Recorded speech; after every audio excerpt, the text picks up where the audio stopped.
John Longworth of, I think Leave Means Leave. Leave Means Leave, that's the latest one. What do you make of all this? Well, I'm absolutely delighted that Boris has decided to show principle and resign. David Davis led the way.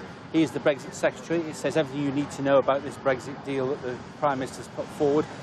Who could make it up that the Cabinet Office produced a white paper in parallel to the Brexit Secretary's white paper?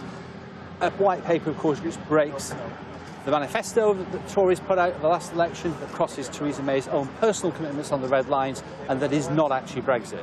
A manifesto, of course, which didn't win the election and which they've abandoned in other areas, notably social But they care. are the ruling party, and she did actually restate this as her red lines. And by the way, don't forget, 74.4 million people voted for Brexit, and 85% of the population voted for parties that said they were leaving the customs union, the single market and the ECJ. Right, OK, you come from the world of business. What's the big gain of leaving the customs union and leaving the single market? Well, we can do trade deals around the world. We can cut tariffs unilaterally, which reduces the cost of living on food and consumer goods for people, and actually boost the economy by putting more money into people's pockets. And have we had any serious approaches from any country outside the European Union offering us a better deal than that we already enjoy? We don't have a good deal with the European Union. What we have with the European Union is a £90 billion trade deficit in goods and food. No, that wasn't my question. My question was, if you're writing off the European Union, have we had an approach from any serious trading bloc outside the EU suggesting they're going to offer us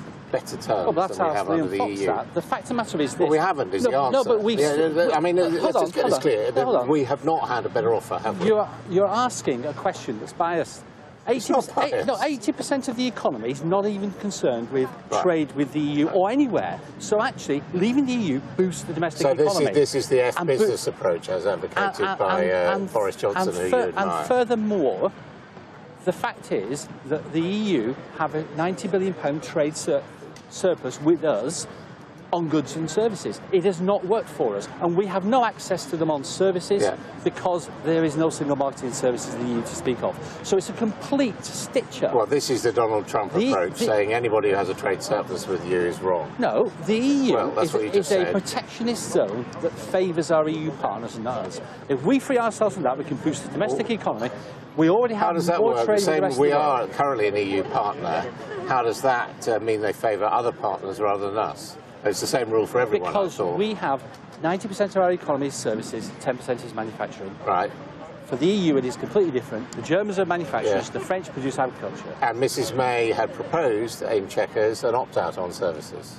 Yeah, so what's wrong with that? It doesn't actually provide us with any benefit. You're just saying services are what matter. Yeah. She's saying I'm going to exempt services from EU rules, and you're now saying that that's irrelevant. Hold on. It's irrelevant because there is no single market in services in the EU anyway. So we're actually no better off and no worse off by exempting services. But we are far worse off by actually tying ourselves to the goods and agriculture market of the EU, where we have a £90 billion deficit. And what we should be doing is reaching out to the rest of the world, bearing in mind that the Remainers have prevented us doing this so far. Well, and also it's the Remainers' fault that nobody's come forward and said, actually, they want to offer us a better trade deal than they offer the EU. That we haven't engaged in serious trade negotiations. Absolutely. Now, hang on, wait a minute. We've had Boris Johnson as Foreign Secretary. We've had David Davis as Brexit Secretary, both of whom are leavers. You can't turn around and blame the Remainers, can you? The vast majority of the Cabinet are rammed with Remainers, and the civil services remain to the core. So they have impeded it. They've actually damaged the UK negotiating position and the UK economy by impeding this process. Yeah, but I mean, you're a businessman. The truth is, what you're admitting now is that Boris Johnson and David Davis have been a rank failure in their jobs. The government have gone about this in completely the wrong way. They still can snatch it from the jaws of So it's the government's fault? It's not the... I mean, David Davis was the government. Boris Johnson was the government. The government have not done a very good job. Including David Davis and Boris Johnson. And they have been dragged down by the fifth column in the UK of Remainers. The fact of the matter is we can still save this by going to WTO global trade terms, which is what we do the majority of our trade on in the world now, and by going for free trade, free markets and low taxes. What's not to like about that? Well, I mean, one of the problems with the WTA terms is that Donald Trump doesn't like the WTO. He's squeezing funding and he's refusing to appoint new judges. So presumably as long as Donald Trump's there, the WTO is not going to work very well. Well, we just do a trade deal with America. I'll bet that when Donald Trump comes over at the end of this week, he'll reiterate that he wants to do a trade deal with the UK. And that will be, as we've been told by Wilbur Ross, that will be more science. That will mean chlorinated chicken, GM food, and of course hormone-injected beef. This is all. Would that be a net This is gain? all complete nonsense. Well, that's what the Americans want. No, of they course. want to do a trade deal. That's what they want. I'm saying that there's a problem with it. It's a complete nonsense. When you got up this morning, you drank tea and coffee. You had bagged salad for lunch. They're all chlorinated. Our water's chlorinated for safety reasons. Our bagged salads are chlorinated. But you would accept there is consumer resistance to chlorinated chicken. There may be consumer resistance. And you would accept that. That's what the Americans want us to swallow as the price of a trade deal. I don't know whether they want to swallow that or not, metaphorically speaking.